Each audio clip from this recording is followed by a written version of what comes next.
कैसे हैं आप सभी? आई होप अच्छे होंगे, राइट। चलिए, मैं गुदा प्रजापति यूट्यूब चैनल पे आप सभी बच्चों को स्वागत करती हूँ और आज मैं आपके लिए लेके हूँ एक्सरसाइज 3.6 का क्वेश्चन नंबर फर्स्ट का 5th पार्ट। तो प्लीज ध्यान समझिएगा और साथ ही लाइक शेयर करना मत भूलिएगा। ओके बच्चों, आइए स्टार्ट करते हैं।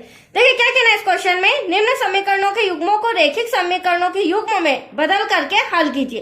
तो हमें जो समीकरण दिया गया है, इससे पहले हमें रैखिक समीकरण बनाना है और फिर रैखिक समीकरण बनाने के बाद इसे हम विलोपन विधि से भी सॉल्व कर सकते हैं, प्रतिस्थापन से भी, और फिर वर्गीकरण मेथड से भी इसे सॉल्व कर सकते हैं। That's clear. तो आइए पहले हम इस इक्वेशन को रैखिक समीकरण, सिंपल रैखिक समीकरण बनाते हैं।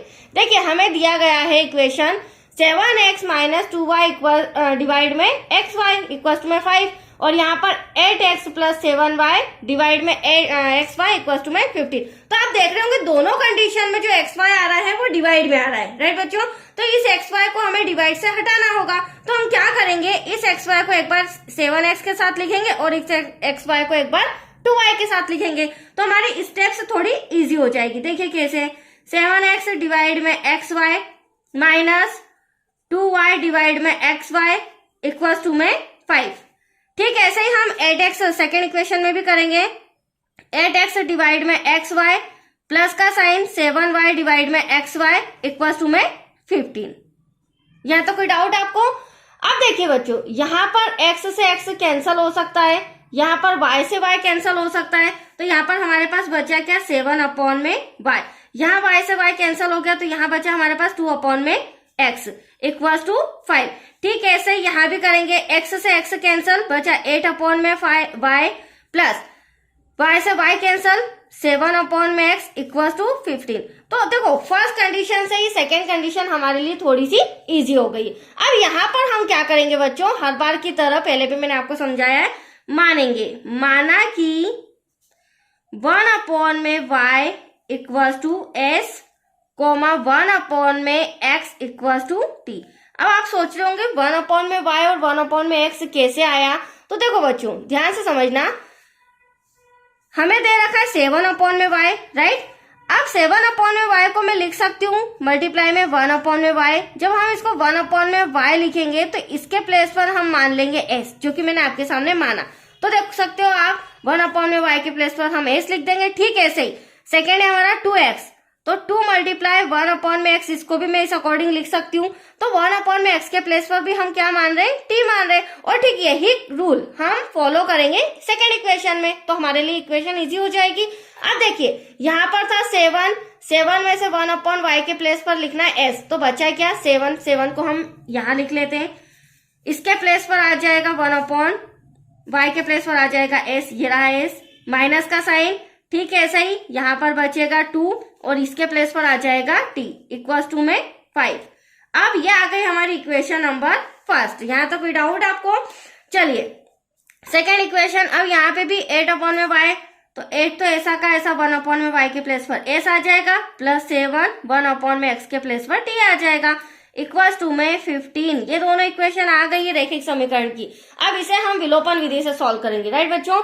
और चूंकि विलोपन विधि में क्या होता है, या तो s के गुणांक सेम होना चाहिए या फिर t के गुणांक सेम होना चाहिए। तो यहाँ पर दोनों के गुणांक सेम नहीं है, तो इनके गुणांक s या t के गुणांक सेम लाने के लिए हम क्रॉस मल्टीप्लीकेशन करेंगे। और यहाँ पे t की संख्या छोटी है तो हम 7 का मल्टीप्लाई समीकरण 1 में करेंगे और 2 का मल्टीप्लाई समीकरण 2 में करेंगे। आप चाहे तो s के गुणांक अगर बराबर लाना चाहे तो 7 का इक्वेशन 2 में और 8 का इक्वेशन फर्स्ट में मल्टीप्लाई करके s के गुणांक बराबर ला सकते हैं, राइट। फिलहाल मैं ला रही हूं ठीक है, तो आप देख सकते हैं 7 7 जा 49s हो जाएगा, माइनस का साइन 7 2 जा हो जाएगा हमारा 14, t ऐसा का ऐसा 7 5 जा 35 हो जाएगा बच्चों।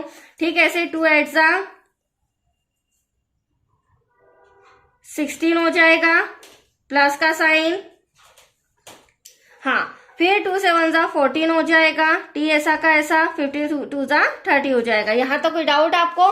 चलिए अब इसे सॉल्व करते हैं। देखिए फर्स्ट रूल तो मैंने बताया, जो कि t आप देख सकते हैं, t के गुणांक हमारे सेम आए 14 सेकेंड रूल विलोपन विधि का क्या होता है बच्चों, जब t या s के गुणांक बराबर आ बनाते हैं तो उनके जो चिन्ह है वो अपोजिट होना चाहिए। तो आप देख सकते हैं यहाँ पर इनके साइन भी अपोजिट है, तो हमें चिन्ह बदलने की जरूरत नहीं है। हाँ, अगर ये दोनों प्लस के होते तो हमें इंस्ट्रक्शन लिखना पड़ता है चिन्ह बदलने पर, या फिर माइनस के होते तो भी हमें छोटा सा इंस्ट्रक्शन लिख के चिन्ह बदलना पड़ता। अब यहाँ तो माइनस प्लस है तो कैंसल, राइट। अब ऐसा का ऐसा दोनों को प्लस करेंगे, 9 और 6 को प्लस करेंगे तो 5, यहाँ आ जाएगा 4 1 5 देन 6 65 है। इन दोनों को प्लस करेंगे, दोनों प्लस के हैं तो ये भी आया 65। अब हमें तो एस फाइंड करना है, राइट। तो एस फाइंड करने के लिए क्या करेंगे, जो हमारा इक्वल टू में 65 आया और यहाँ पर प्लस करने पर 65 आया वो डिवाइड में आ जाएगा तो बचेगा 1। तो s इक्वल टू हमारा एक आंसर छोटा सा आ चुका है, s इक्वल टू 1। अब s का मान हम समीकरण 1 या 2 किसी में भी रख के t का मान निकालेंगे। तो यहाँ आप देख सकते हैं s का मान समीकरण 1 में रखने पर आप चाहे तो समीकरण 2 से भी इसका आंसर ला सकते हैं।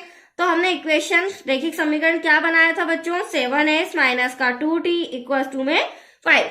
तो 7 ऐसा का ऐसा ब्रैकेट में आ जाएगा, इसके प्लेस पर 1, very simple, 2t equal to 5।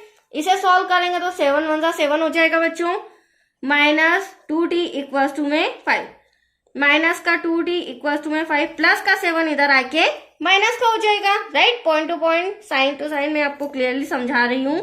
अब क्या होगा, 7 में से 5 गया, 2 बचा, बट बड़ी संख्या माइनस की है तो माइनस से माइनस कैंसल। तो t equal to 2 divide into का 2 डिवाइड में कैंसल करेंगे 1। तो आप देख सकते हैं बच्चों यहाँ पर t का मान भी हमारा क्या आया है 1, बट अभी आंसर नहीं आया है। मैं आपको फिर समझा देती हूँ, s और t की वैल्यू निकली है बट हमें सम में x और y दिया गया था। s और t को तो हमने यहाँ पर क्या करा था, माना था। तो अब हम क्या करेंगे, y और x का मान लेके आएंगे, s के प्लेस पर s की वैल्यू रखेंगे, t के प्लेस पर t की वैल्यू रखेंगे, तो x और y का हमारा मान निकल जाएगा, राइट। तो चलिए यहाँ पर लिख लेते हैं। अब देखिए हमें क्या दिया गया था, 1 में y को हमने माना था s, देन 1 में x को माना था हमने t, वेरी सिंपल। 1/y ऐसा का ऐसा, s के प्लेस पर आ जाएगा 1, क्योंकि हमारा s भी 1 आया है और t भी 1 आया है, तो यहाँ पर 1 आ जाएगा, डिवाइड में कुछ नहीं तो 1, डिवाइड में कुछ नहीं तो 1। अगली स्टेप है क्रॉस मल्टीप्लीकेशन करेंगे बच्चों, तो y 1 जा y इक्वल टू में 1। ये पहला आंसर अब आपका आया है, ठीक है। ऐसे यहाँ पर भी क्रॉस मल्टीप्लीकेशन करेंगे, x 1 जा x, 1 1 जा 1, तो x और y का मान आ चुका है आपका एग्जैक्टली 1। अब ये हमारा सम कंप्लीट हो चुका है। तो आया आपको समझ में। इसी की तरह नेक्स्ट वीडियो मिलेगा आपको 6 पार्ट का। ओके बच्चों, थैंक यू।